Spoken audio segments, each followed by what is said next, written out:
Shut this ghetto birthday party down. These people don't get to take over our park.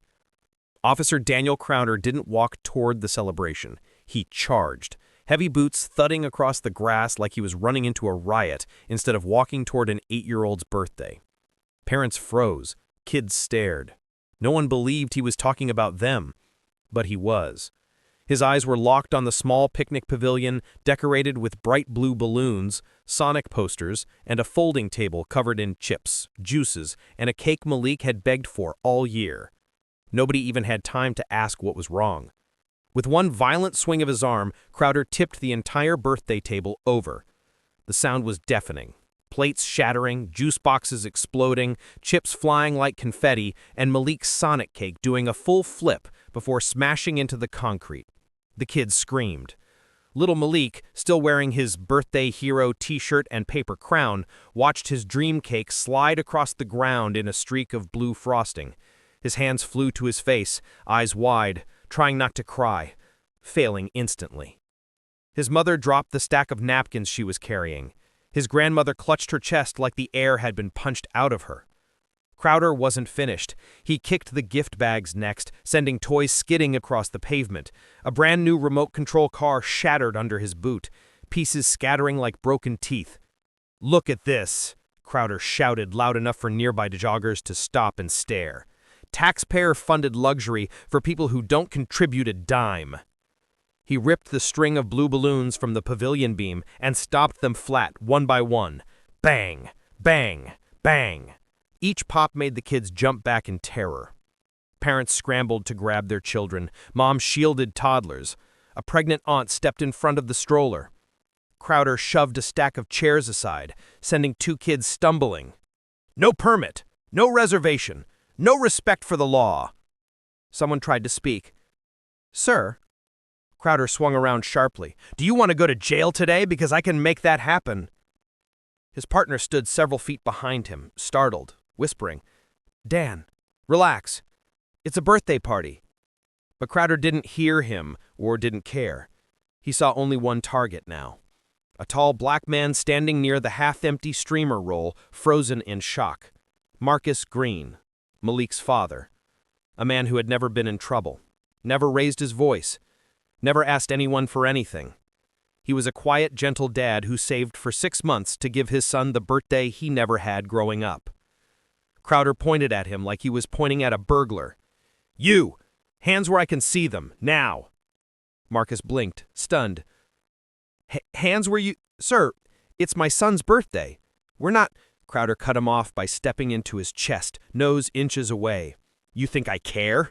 You think rules don't apply to you? You think you can just—" Marcus swallowed hard, humiliation burning behind his eyes. Children were crying. Parents were filming. Strangers were staring at him like he was a criminal just because an officer treated him like one. Malik sobbed louder when he realized the gifts, his gifts, were scattered and ruined. One present had been crushed so badly the wrapping paper tore, revealing what had been a brand new pair of light-up sneakers.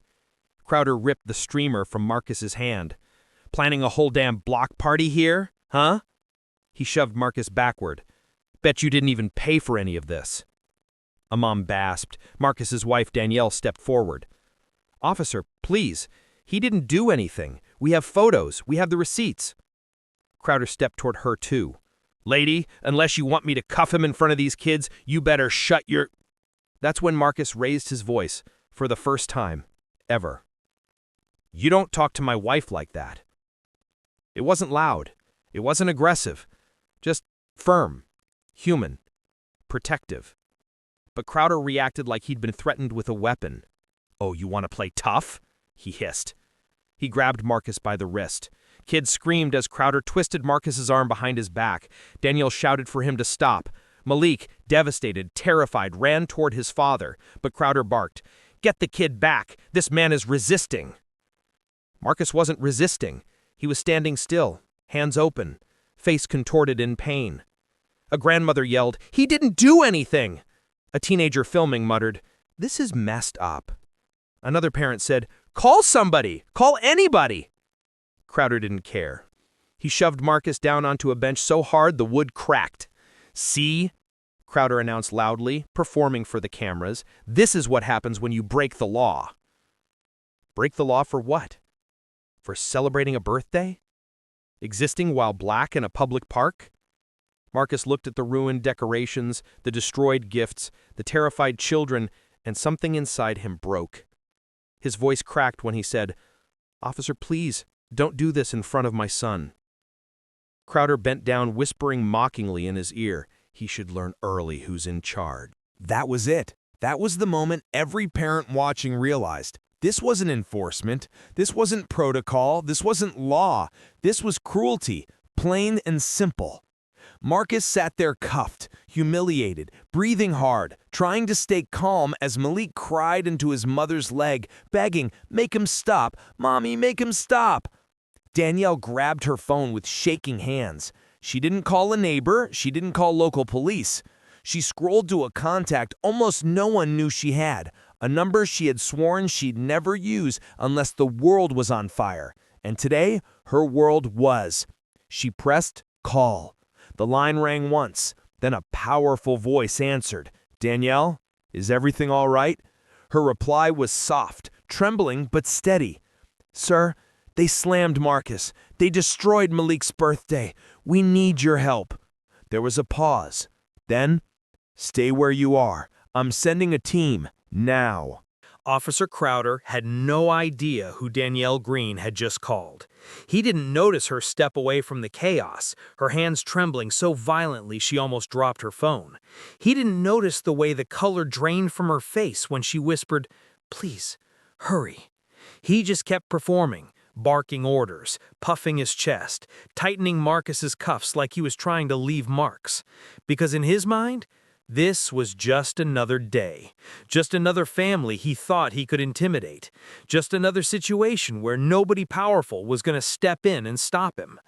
He had no idea he had picked the wrong family, the wrong father, the wrong day, and the wrong number had just been called. Chaos still boiled around them.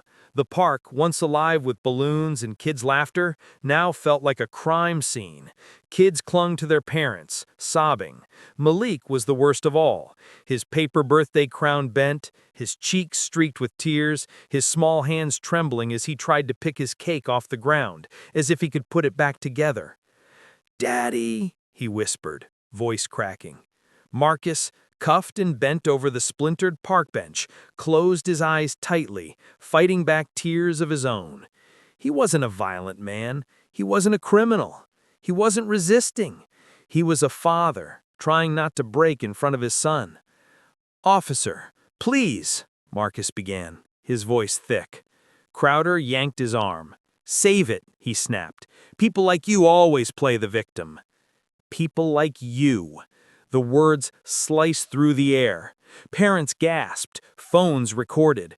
A grandmother muttered, "Lord, have mercy." Danielle stepped forward. "That's enough," she said, voice shaking but fierce. "He's not resisting. You're hurting him." Crowder barked, "Back up." He pointed at her like she was the threat, the criminal, the problem. "You want cuffs too? Keep talking."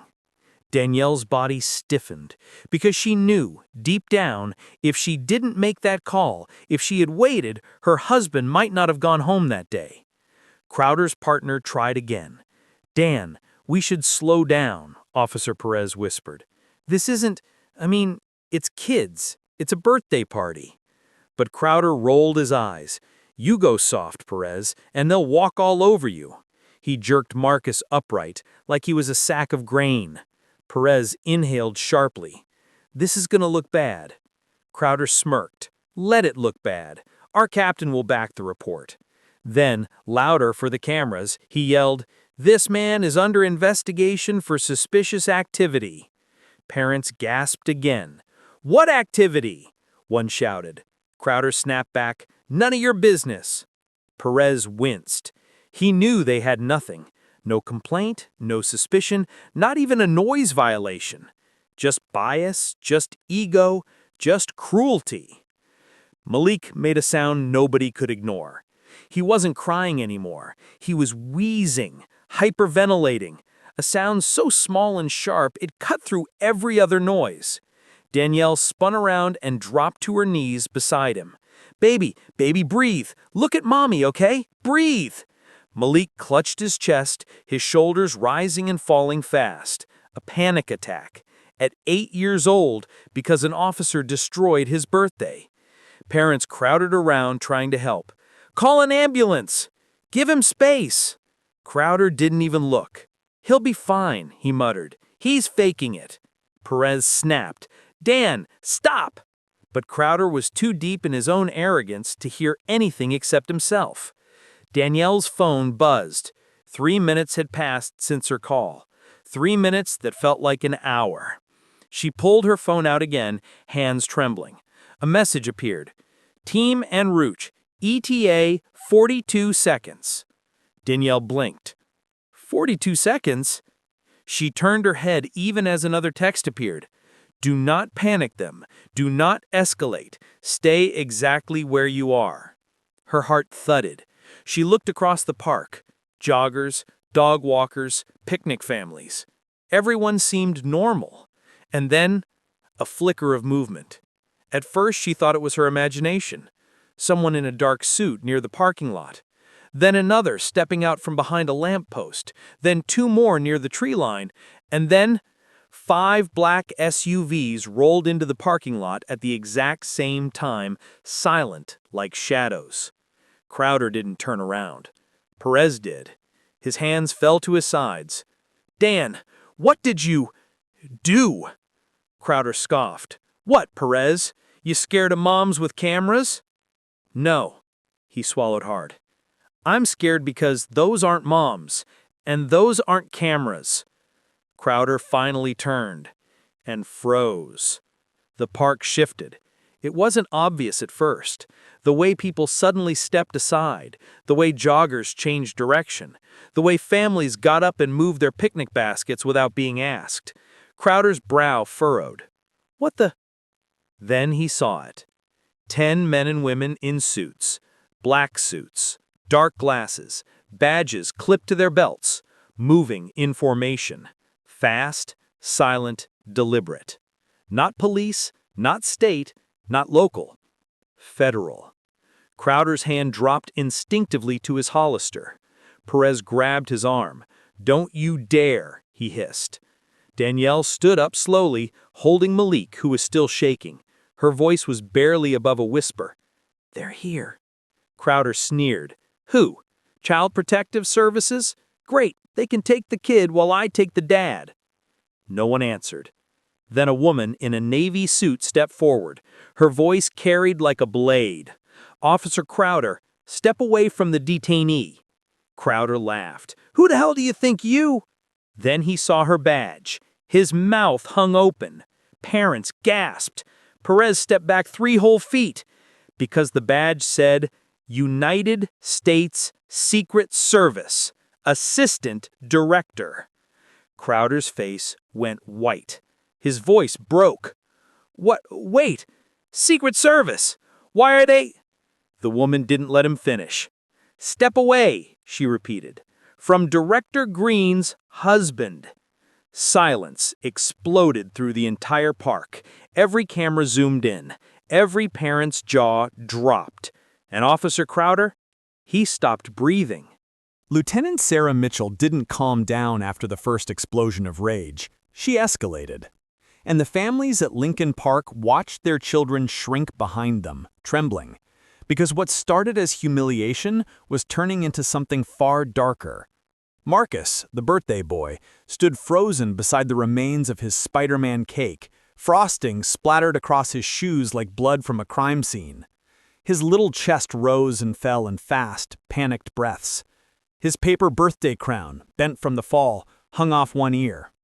Mitchell didn't even look at him. Not once. Her eyes were locked on Marcus's father, Derek Carter.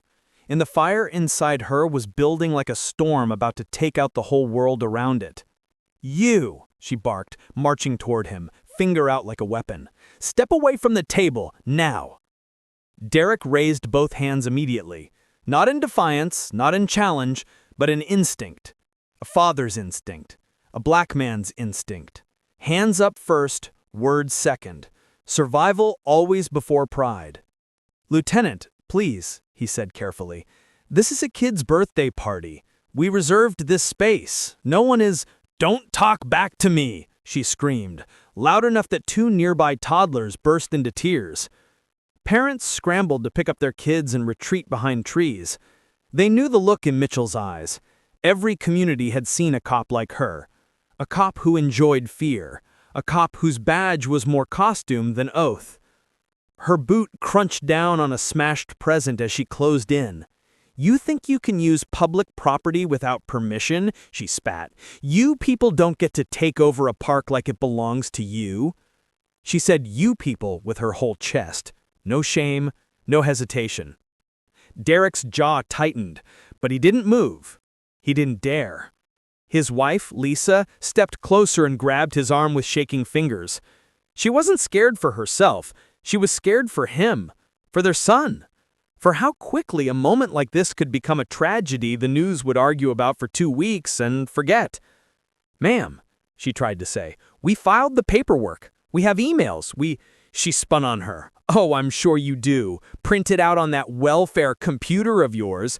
Let me guess, you paid for this whole thing with food stamps too?" A few families gasped. Some filmed. Most didn't know whether to run or stand still. Because a cop who acted like this, that's a cop who might snap. Derek stepped slightly in front of his wife, protective, controlled, heart pounding so loud he could feel it in his throat. "This is a misunderstanding," he said slowly. "This doesn't have to get out of hand." But Mitchell wasn't listening, didn't want to listen. She grabbed the folding table, still covered in party decorations, and slammed it sideways. The metal legs screeched across the pavement as paper plates flew through the air like confetti from a nightmare. Little Marcus whimpered. Derek's hands clenched for half a second, half a dangerous, instinctive second, because that was his son's birthday, his baby's day, and this woman was destroying it piece by cruel piece. Mitchell saw the flicker in his shoulders, the subtle inhale. The father trying not to be a father right now. Her lips curled. There it is, the attitude, the aggression. I knew it. And before Derek could reply, she reached for her cuffs. "Turn around. Now. You're under arrest for disorderly conduct, destroying public property, and threatening an officer." The lies rolled off her tongue like she'd practiced them in the mirror. The park froze. Lisa gasped. "He didn't threaten. He didn't do anything." Mitchell ignored her and moved closer. But Derek didn't move. He stood completely still. Not defiant, not resisting, just broken for a moment. Broken that his son was watching this. Broken that a day meant for joy had become a lesson in fear. Broken that no matter how polite, how gentle, how careful he was, there were people like her who saw him as a problem before they saw him as a person. Marcus cried louder now, small hands clutching Lisa's leg. "Daddy, don't let them take you," he sobbed. Mitchell smirked. "Oh, he's going, and maybe you'll learn not to act like this next time you want to throw one of these," she gestured around with disgust. "Circus events." Derek's shoulders slumped. Not from guilt, from calculation. If he ran, he'd be shot. If he fought, they'd twist the story. If he's silent, they'd arrest him anyway. So he slowly lowered his hands. "I'm not resisting," he said, voice steady even though his soul was shaking. "But you're making a mistake." Mitchell grabbed his wrist and yanked it hard behind his back. The sound he made was quiet, small, humiliating, because she was purposely twisting his arm higher than necessary, trying to hurt him, to provoke him, to manufacture the reaction she wanted. Lisa lunged forward. "Stop! You're hurting him!" Mitchell shoved her back without even looking. Parents gasped. A few stepped forward, then stepped back, because stepping toward a cop like that was risking their own life. Mitchell snapped the first cuff on, then the second. And then, as Derek stood handcuffed, his son sobbing behind him, and his birthday party in ruins, Mitchell leaned in and whispered something only he could hear. People like you should know better than to draw attention." Derek closed his eyes. Not from fear, not from defeat, because she had no idea who she was speaking to. She had no idea whose attention was about to be drawn. She had no idea that one phone call, one, was about to end her career, her reputation, her entire future. She just didn't know the phone wasn't going to be made by Derek. It was going to be made for him, from a place she never imagined. And in minutes, this park, this crowd, this moment. Officer Daniels doesn't hear the kids crying anymore. He doesn't hear the parents pleading, or the party guests whispering, or even the heavy breathing of his own officers crowding around Marcus's destroyed birthday table. All he hears is Marcus's father. Because the man hasn't moved, hasn't shouted, hasn't fought back, hasn't even wiped the humiliation off his shirt where frosting and juice still drip. He just stands there, tall, calm, silent. Too silent. And that silence scares Daniels more than any punch ever could. "Why are you staring at me like that?" Daniels snaps, stepping closer. "You deaf? I said sit down!" The man doesn't sit, doesn't flinch, doesn't blink. His stillness has weight, something ancient, controlled, disciplined, something that makes every officer's hand tighten on their weapon without thinking. Lieutenant Mitchell notices it too. "Cuff him," she orders. "He's resisting." But he's not resisting. He's simply not submitting. There's a difference, and every officer there feels it. The crowd has gone unusually quiet, watching with wide, fearful eyes. Parents clutch their children. Teenagers pull out phones, shaking, recording as discreetly as possible. Mitchell storms toward him. "You think standing there makes you a man?" she spits. "You ruined a public park. You held an unauthorized gathering. You're hostile, you're dangerous, and—" She shoves him in the chest, hard. Not enough to knock him down, just enough to humiliate him, just enough to make everyone gasp. But the man still doesn't move, doesn't touch her, doesn't touch anyone. He simply breathes out, slow, steady, controlled, the kind of breath people take when they're measuring their next action. Mitchell hates it. "Daniels, cuff him now," she barks, "before he snaps." Daniels rushes forward. Kids scream, parents back away. A woman shouts, "He didn't do anything!" Another yells, "Leave him alone!" Someone else pleads, "Just stop, please!" But the officers close in anyway. 4 of them, all circling one man. Daniels grabs his arm first. "Don't move!" he barks. The man finally speaks. His voice is calm, too calm. "You're making a mistake." Daniels laughs right in his face. "Oh yeah? Big mistake? What are you gonna do? Call your lawyer? Call your caseworker? Call who exactly?" The man holds his stare. "Someone who always answers." Mitchell snorts. "Oh, please. You're a broke father throwing a cheap birthday party. Nobody's picking up the phone for you." The man simply responds, "They already did." The officers pause. Daniel scoffs. Mitchell rolls her eyes. Another officer whispers, "What does that mean?" But before anyone can question him further, a radio crackles, loud, urgent, panicked. Every officer freezes. Dispatch rarely interrupts local enforcement unless something major is happening, something immediate, something dangerous. Static sputters through the air. Then, "Unit 41, do you copy? We have a situation." Mitchell grabs her radio. "This is Lieutenant Mitchell. We're busy. Report." Dispatch hesitates. Never a good sign. Then, "Ma'am, you need to clear your location immediately." Mitchell stiffens. "Why? What's happening?" Another long pause. The crowd watches. The children whimper. Marcus clings to his ruined Spider-Man balloon. Dispatch continues. "Ma'am, a federal emergency override has been triggered." Every officer looks at each other.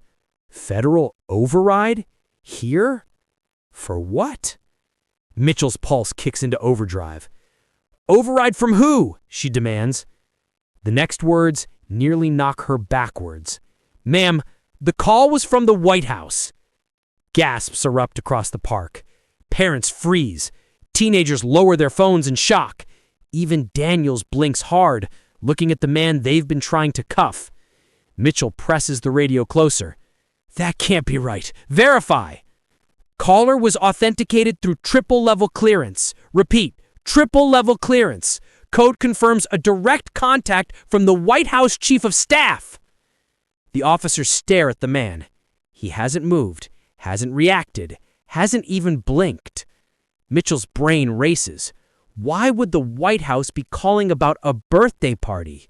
Mitchell swallows hard. Dispatch, what exactly did they say? The answer silences the entire park.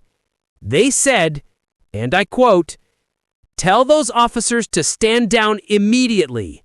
They are detaining the wrong man." Mothers bring hands to their mouths. Fathers pull children closer. Even the birds in the trees seem to quiet. Daniel slowly removes his hand from the man's arm. Mitchell stares at him. This man, this silent, unbothered father, the one they mocked, the one they shoved, the one whose son's birthday they destroyed. "What the hell?" she whispers. "Who is he?" The man finally lifts his head, looks Mitchell directly in the eyes, and says, just loud enough for the officers to hear, "Someone you should never have touched." Mitchell steps back without meaning to. Her hands tremble. "What did you do?" she snaps, trying to sound strong. "What did you—" But the man cuts her off with 4 words that freeze her blood. "I didn't make the call." Mitchell's stomach drops. He didn't call the White House. Someone else did. Someone who knows him? Someone who cares enough to intervene.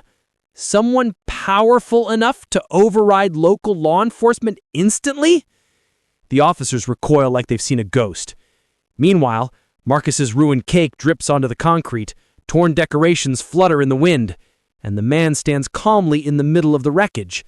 His calm no longer weakness, but a warning they were too arrogant to notice. Mitchell clears her throat, voice shaky. "Dispatch, what's the reason for the override? Identity confirmation? Threat assessment? What?" Another terrible pause. Then, "Ma'am, they said the man you're detaining is classified." Classified? Not wanted, not flagged. Classified. Daniels actually steps back, whispering, "Oh my God."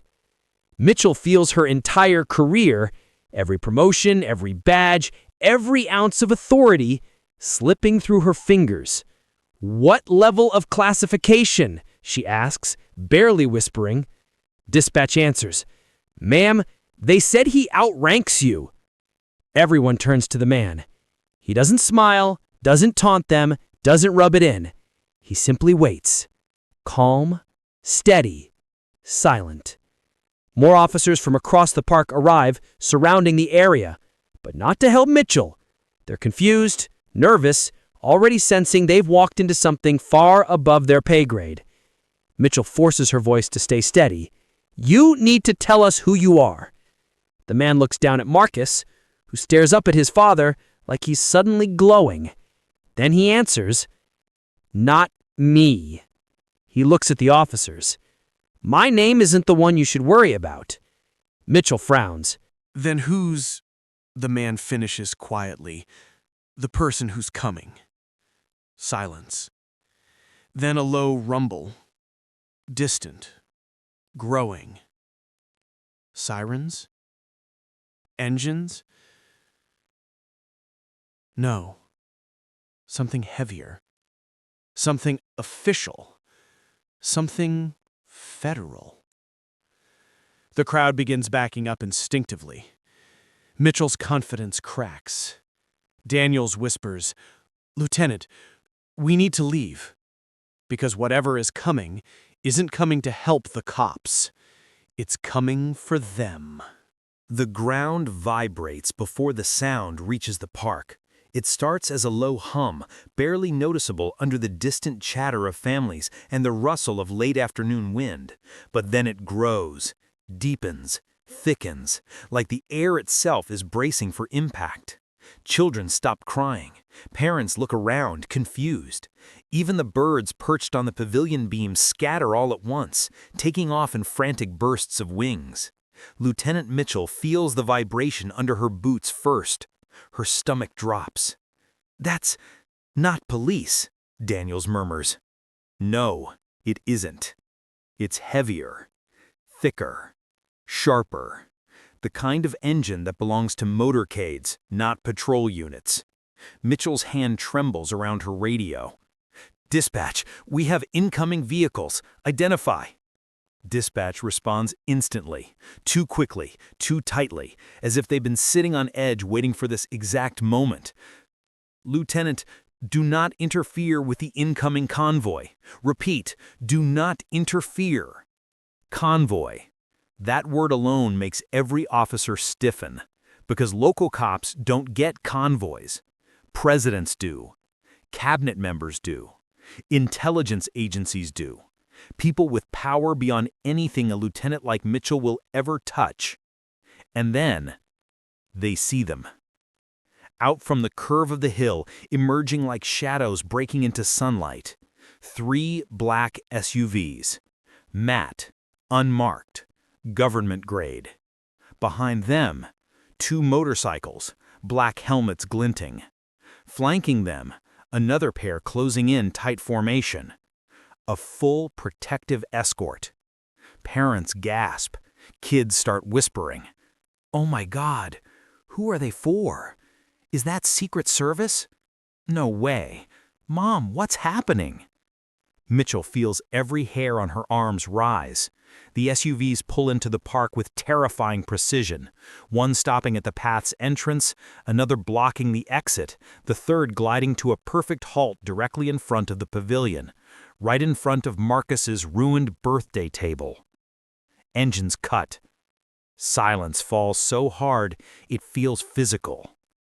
Daniel swallows audibly. Another officer mutters a quiet prayer. No one breathes. Not a single birthday guest moves. The back door of the center SUV clicks open. A polished black dress shoe touches the ground first. Someone important is inside. Someone powerful. Someone no one in this park expected. Mitchell's voice breaks. "Dispatch, who is arriving? Identify." But dispatch doesn't answer, because the answer is stepping out of the SUV right in front of her. A man in a tailored suit. Tall, composed, carrying presence like a weapon. Behind him, another door opens. Another agent steps out. Then another. Not police, not military. Federal protection. And not entry level. These are the ones who operate in the shadows. The ones you never meet unless you've made a catastrophic mistake. Or unless you're extremely important. The suited man nods once to the others. The agents fan out immediately. Fast, precise, professional. One sweeps the picnic area with a scanning device. 2 others assess the officers. A 4th steps toward the crowd and instructs everyone gently, "Please step back.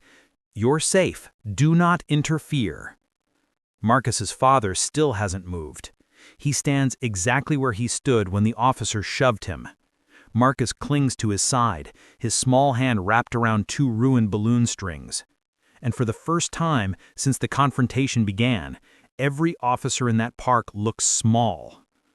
Mitchell forces her legs to step forward, but her voice cracks. "Identify yourself. This is a local enforcement zone."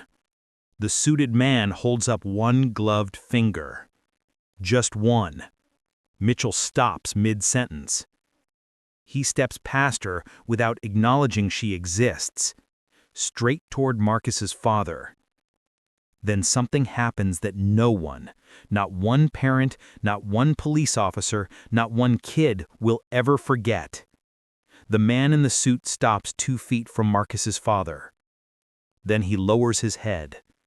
Not much, just enough to show respect. Enough to show rank. Enough to show he is not above the man they tried to arrest. "Sir," the suited man says quietly, "we arrived as fast as possible." Gasps ripple across the park. "Sir." He called him sir. Mitchell's knees nearly buckle. Daniels grabs the back of a bench to steady himself. The father finally nods back, speaking evenly. "Thank you." The suited man continues, voice low but firm. "We apologize for the delay. The chief of staff is waiting to speak with you." Marcus's father places a calm hand on Marcus's shoulder. "Not yet. Handle this first." The suited man turns, his expression cooling instantly. "Understood." He faces the officers. In that second, the air drops 10 degrees. Mitchell immediately steps forward. "Sir, there's been a misunderstanding." But the agent doesn't even look at her.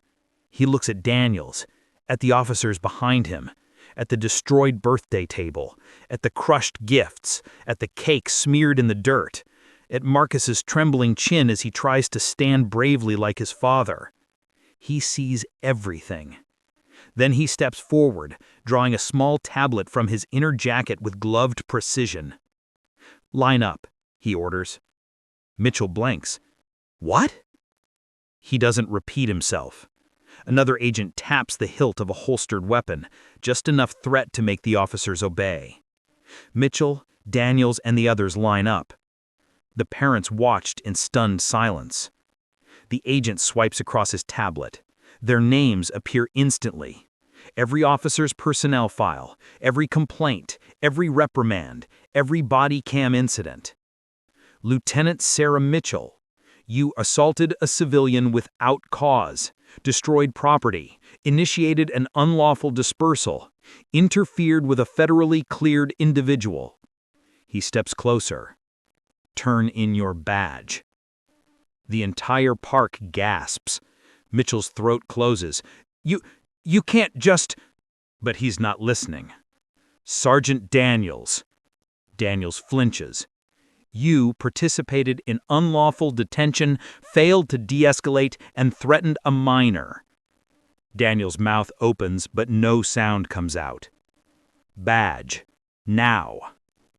Parents begin whispering, unable to comprehend what they're witnessing. Is this real? They're taking their badges. Oh my God. Who is that man?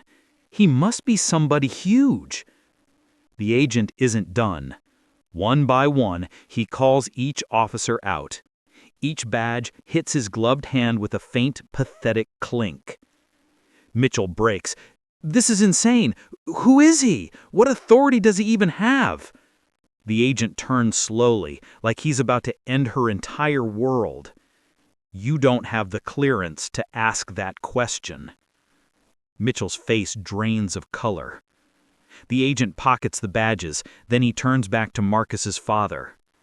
Sir, security perimeter is established. Should we proceed? Marcus's father bends down to wipe frosting off Marcus's cheek. Then he looks up. His voice is deep, steady, unshaken. Bring the director. Every agent snaps to attention. Children stare in awe. Parents cover their mouths. The cops stand frozen in disgrace. Because now they understand.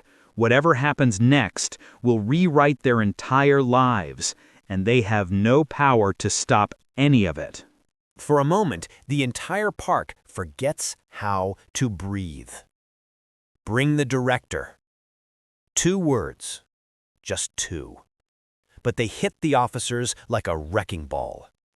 Mitchell's jaw hangs open. Daniel's Adam's apple bobs in terror. Parents whisper in shock, pulling their kids closer, unsure if they should watch or run. Because no ordinary man, no civilian, no professor, no businessman says something like that. Only someone who sits above power, someone who commands it. One of the agents taps his earpiece immediately. Director is approaching. Approaching. Not calling, not scheduling, not summoned for a briefing next week. Approaching, meaning he was already en route, meaning he was monitoring the situation, meaning everything the cops thought they controlled, they never had control of at all. Mitchell's voice cracks. Who is he? The suited agent turns slightly. You should have asked that before you stomped on a child's birthday cake.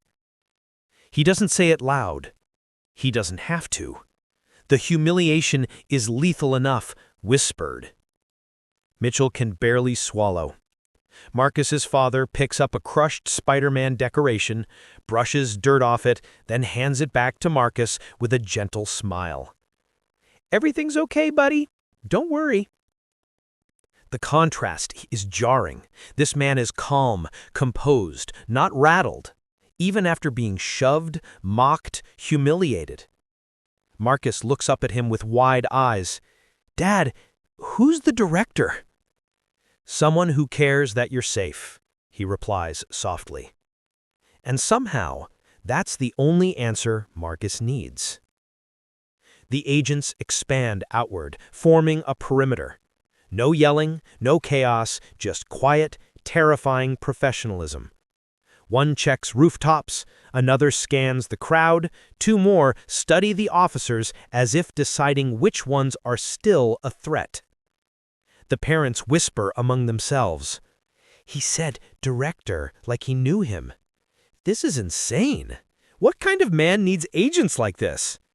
The cops are terrified. Look at Mitchell, she's shaking. Daniels, pale as paper, whispers, I didn't sign up for this. I didn't know he was... Mitchell snaps at him, voice trembling. You didn't know? You tackled a man in front of his kid. You destroyed a birthday party like a psycho. Now we're in federal... Lieutenant, the nearest agent warns. Mitchell shuts up instantly. Even her breath seems scared to leave her body. Another vibration shakes the air. Not the deep thunder of SUVs this time. A different sound. Lighter, sharper, quicker. Motorcycles. 3 of them. Gloss black, federal plates, agents riding them wearing comms gear and tactical harnesses.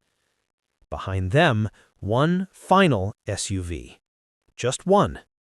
But it moves with the kind of precision that says, whoever's inside does not travel with crowds. The entire park watches as the doors open. A man steps out. Not old, not young, maybe 40s. Sharp suit, shoulders squared, eyes scanning the area with the force of someone used to reading entire rooms in seconds. And every agent straightens, as if pulled by a string. Mitchell feels the ground tilt beneath her. That's... She can't finish, because she finally recognizes him. Not from TV, not from ads, not from small-town news. From the hearings, from the Senate confirmations, from the documents every officer is required to read but never expects to deal with. Director Alan Pierce, head of a federal intelligence division so classified, most of its operations don't even have names.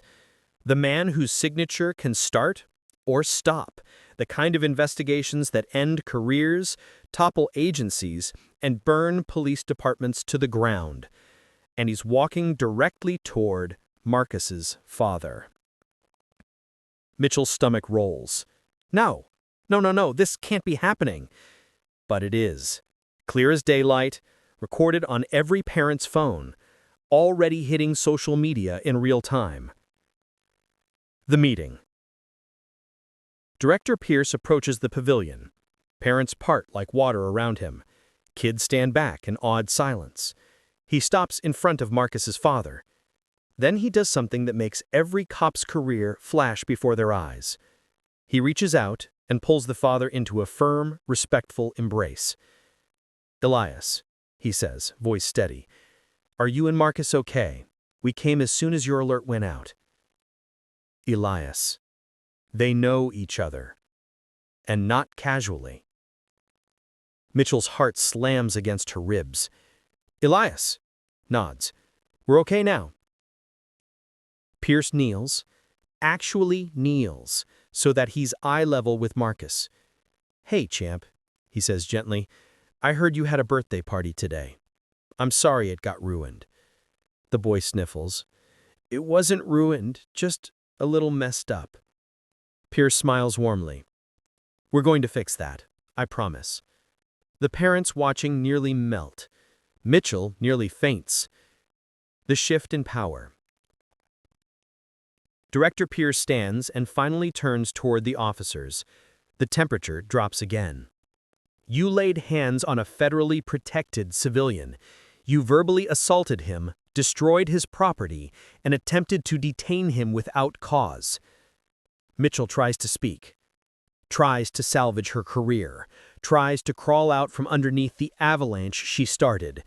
Director Pierce, sir, we didn't know who he was. That is not a defense. Pierce steps closer. His stare could slice steel. You don't treat anyone the way you treated this family. Not a senator, not a janitor, not a homeless man, not a child. Mitchell's throat closes. Pierce continues. And you most certainly do not lay hands on a man whose work has prevented 3 domestic attacks in the last 7 months. The parents gasp. Marcus's father, Elias, looks uncomfortable with the praise. But the cops? They look like they're standing in their own graves. Pierce's expression hardens. Your badges are surrendered. Your weapons will be collected. Internal Affairs has already been notified. Mitchell feels her legs buckle. But more importantly, Pierce says, raising his voice enough for every parent and every phone recording to hear, this community will receive a formal apology from the department, and this family will be compensated for damages. He looks at Elias. And you and Marcus will have a new party. A better one. On us. Marcus's eyes widen. Elias puts a hand on his shoulder. Sir. Pierce stops him gently. No arguments. The kid deserves it. The park had gone so quiet, you could hear the wind drag itself across the shattered paper plates. The cake was still dripping off the edge of the ruined table, a slow slide of frosting that felt like time itself refusing to move on. Parents held their children tighter. Officers stood stiff, their radios clicking nervously. Lieutenant Sarah Mitchell's jaw pulsed like she was chewing on rage. And Marcus, little Marcus, with frosting on his sneakers and a balloon string still wrapped around his wrist, he just stared at his crushed Spider-Man cake, his lip trembling, the unreleased sob wedged in his chest like broken glass. And right there, right in that silence, Gabriel decided he was done being polite. He reached into his pocket, slow, deliberate, not flinching even though 3 officers immediately grabbed their holsters like he'd drawn a weapon. His fingers wrapped around a black satellite phone, a device most cops had never even seen outside of a movie. Mitchell sneered. Oh, what now? Gonna call your cousin in Washington? Save it. Nobody's coming.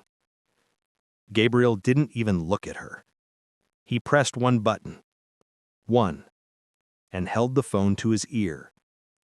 A beat. 2 beats. 3. Then, a voice on the other end picked up instantly. Sir? Just that one word, sir, was enough to make every officer's face tighten, because no one in that tone was talking to a regular man. Yes, Gabriel said calmly, eyes locked on Marcus. I need the package secured and the team deployed. This park, immediate. Mitchell let out a sharp, mocking laugh. Oh, please. Deploy the team? What team, DoorDash? The officer snickered, but the parents didn't. They shifted, watching Gabriel with something new rising behind their fear. Hope. Sir, the voice said again, is threat level confirmed? Gabriel exhaled, slow and heavy. He looked at the ruined birthday table, at Marcus's tiny fists shaking with heartbreak, at Mitchell's smug, cruel smile. Yes, he said, threat level confirmed. The person on the phone didn't ask which threat, didn't ask who, didn't ask why. They simply said, understood, ETA, 2 minutes, and the line went dead. Mitchell folded her arms, rolling her eyes so hard it looked painful. Oh, that's rich. 2 minutes. Sure, maybe Santa's coming too." Gabriel finally turned, and for the first time that day he smiled. Not warm, not gentle. A smile that said, "I warned you." He knelt down to Marcus. "Hey, buddy," he whispered, tying the loose balloon string back around the boy's wrist. "Remember what I told you when something unfair happens?" Marcus sniffed. "Tell the truth?" "Exactly." Gabriel brushed a tear from the child's cheek. "And the truth is about to show up." The officers started mumbling among themselves. The tension twisted tighter. Mitchell stepped forward, hand on her belt. "You're done bluffing. You just earned yourself a ride to the station." Gabriel rose slowly. Then he said 3 words that made every grown adult's blood run cold. "You won't touch me." Mitchell scoffed. "Watch me," and she grabbed his arm, hard. But at that exact second, a sound cut through the park, a deep, vibrating hum from above, the kind of sound that makes instinct override logic. All heads shot upward. A black helicopter broke through the clouds. No markings, no numbers, matte stealth coating, blades chopping the air with military precision. It descended fast, too fast. The officers stumbled back from the blast of wind. Kids screamed, parents shielded them, birthday decorations flew in every direction. Mitchell froze mid-grip, her mouth hung open. What is that? Before anyone could answer, SUVs pour into the park from both entrances. Black, armored, silent engines, but roaring presence. Doors slammed. Boots hit the ground in sync. Men and women in dark tactical suits emerged. No patches, no names, moving with the cold confidence of people who didn't show up anywhere unless the stakes were national. Half the cops immediately stepped back. 2 put their hands up without being asked. 1 whispered, "Oh my God." Mitchell stood her ground, bewildered, furious, terrified. "What is this? Who are you people?" The tactical leader approached her, helmet visor down, voice calm like gravel. "Ma'am, step away from the director." "The director?" Mitchell blinked. "Director who?" she demanded. Gabriel stepped forward, past the officers, past the tactical team. He stood between Marcus and the chaos, hands folded behind his back. The leader removed his helmet. Everyone gasped. "Director Cross," he said respectfully, "your extraction team is ready." Kids stared, parents stared, even birds seemed to stop midair. Mitchell staggered back, as if the ground tilted under her. Director Cross? The name hit the officers first like thunder. Cross, as in Director of Homeland Strategic Operations, one of the highest-ranked intelligence officials in the country, a man who outranked generals, a man who didn't call for help, he commanded it. Mitchell's knees buckled, her mouth opened but no sound came out. Gabriel took Marcus's hand. "Come on, buddy, let's go fix your birthday." Tactical agents immediately began cleaning the scene, picking up gifts, reassembling tables, replacing decorations from crates they unloaded like a precision festival crew. Mitchell dropped her radio. It clattered on the concrete. We didn't know," she whispered. Her eyes glistened with panic. He didn't look." Gabriel turned his head slightly, just enough for his voice to carry. "That," he said, "was your first mistake." And he walked away, leaving her to drown in her own silence. Lieutenant Sarah Mitchell had dealt with angry parents before. She had dealt with witnesses, complaints, even lawsuits. But she had never dealt with silence like this. Not the quiet of fear, not the quiet of shock. This was the quiet of a community standing behind a man she thought was powerless, and a phone call that had flipped her world upside down. Marcus sat on the park bench, his ruined birthday crown still crooked on his little head. Confetti stuck to his tears. He held the crushed remains of his Spider-Man toy in both hands, like a broken piece of his childhood. Evan, the father she mocked, the man she humiliated, sat beside him calmly, almost too calmly. Mitchell watched him with a mixture of confusion and dread. He wasn't yelling, he wasn't threatening, he wasn't panicking. He was waiting, and every cop there felt it. Then, a rumble. Not one car, not two. 6 black SUVs rolled into the park like a moving wall of authority, engines humming, windows tinted, movement precise. You didn't need to see the logos to know who they belonged to. Parents grabbed their children tighter. The officers straightened up instinctively. Mitchell's fake confidence cracked like cheap glass.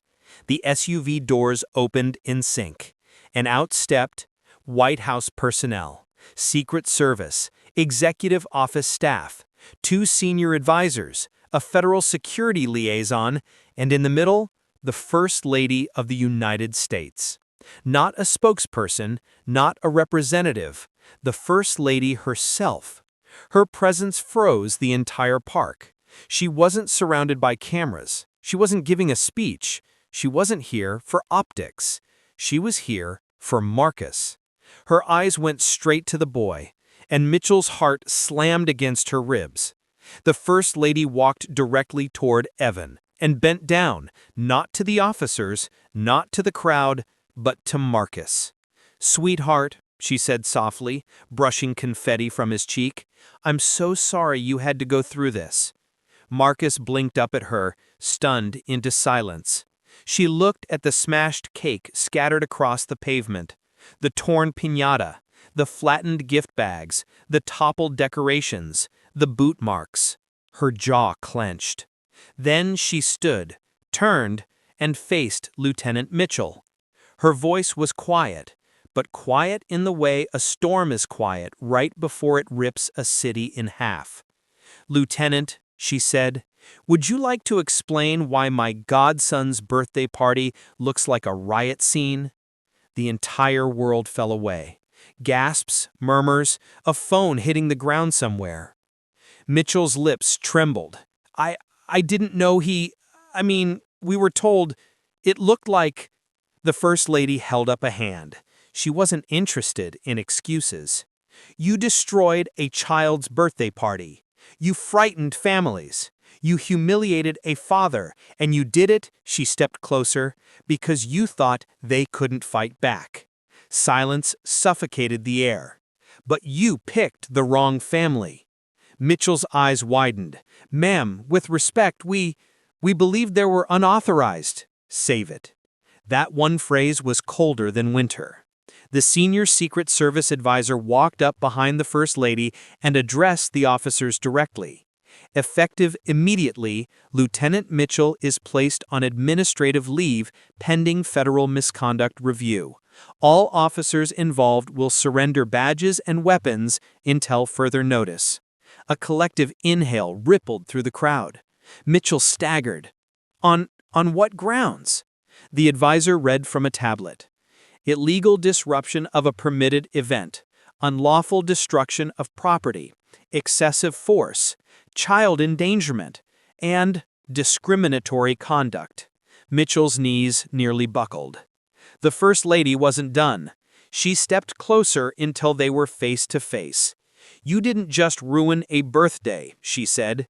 "You abused your badge. You terrorized a family.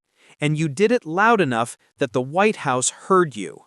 Mitchell tried to speak, but her voice cracked. "We didn't know. I swear, we didn't know who he was." "Oh, that's the problem," the First Lady said. "You treat people differently depending on who they are. That ends today." 2 Secret Service agents moved toward Mitchell. "We will cooperate, or we will escalate." Mitchell's face collapsed. Her career, her authority, her reputation, gone. Parents watched with a strange mix of relief and shock. For once, justice wasn't a distant fantasy. Then the First Lady turned back to Evan. "Come here," she said softly, and the hardest man in that park suddenly looked like a boy again. He stepped forward. She hugged him. "I'm so proud of you for staying calm," she whispered. "You protected your son even when they tried to tear him down." Evan closed his eyes. "We just wanted a normal birthday. That's all." "I know. And you'll have one." She motioned toward the SUVs. "Bring it out." The crowd parted as Secret Service agents carried out a brand new birthday cake. 3 tiers, Spider-Man themed, brighter and more beautiful than the first. Behind it, wrapped gifts, party bags, decorations, balloons, an entire mobile party setup. Marcus's eyes went wide. "For me?" he whispered. The First Lady knelt again. "For you," she smiled. "And this time, nobody's going to ruin it." The agents rebuilt the party in minutes. Streamers, music, tables, games, the works. Kids cheered, parents cried. Evan wiped his face with his sleeve, overwhelmed. And then the most powerful moment of all. The First Lady held Marcus's hand and said, "Let's sing." Loud enough that the whole neighborhood hears us. Everyone joined in. "Happy birthday to you." Voices rose across the park. The sound was defiant, triumphant, healing. Mitchell, standing cuffed beside the police cruiser, had to listen to every note, because this time she wasn't in control. This time she answered to someone higher.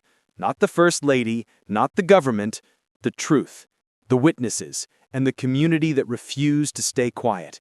Marcus blew out his candles with a smile so wide it felt like a sunrise after a storm. The First Lady kissed the top of his head. "Make a wish, sweetheart." "I wish," Marcus whispered, "that next year nobody breaks my birthday." She smiled. "That's a wish we can make come true." Evan put an arm around his son, his voice thick with emotion. "You're safe now, I promise." Across the park, phones were already buzzing. The story was spreading. Millions would see it. Millions would share it. Millions would demand accountability. And for once, the ending wasn't tragedy. It was triumph. Justice came, not through anger, not through violence, but through the simple, undeniable truth. Some people break things. Good people rebuild them. And the right people make sure it never happens again. As the sun dipped behind the trees and the children played, the world felt just a little bit better, because the boy who had his birthday destroyed ended up with a story people would talk about for years. And the cops who thought he was nobody, they learned he was connected to the most powerful office in the country. But more importantly, they learned he mattered. He mattered all along.